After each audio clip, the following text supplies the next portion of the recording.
Hello friends, I'm Tunde Dugantsi. Today I will show you how I made this hot cocoa cup cookie. Uh, I use blue icing. These are 20-second consistency icings, and yes, I messed up the shape a little bit. You can always use a toothpick to correct your mistakes. And I fill the body of the cup with this light blue icing. I let it set a little before adding the handle.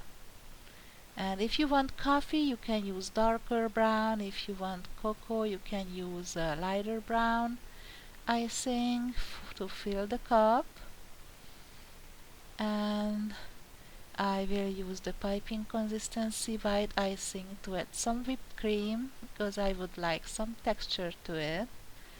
And then I will pipe the designs on the cup with snowflakes and dots. And this is a part of my cozy winter cookie set that I teach at Club Cookie Academy. If you would like more classes, check out the description below to find the link for the club. And I hope you enjoyed this video and see you again soon.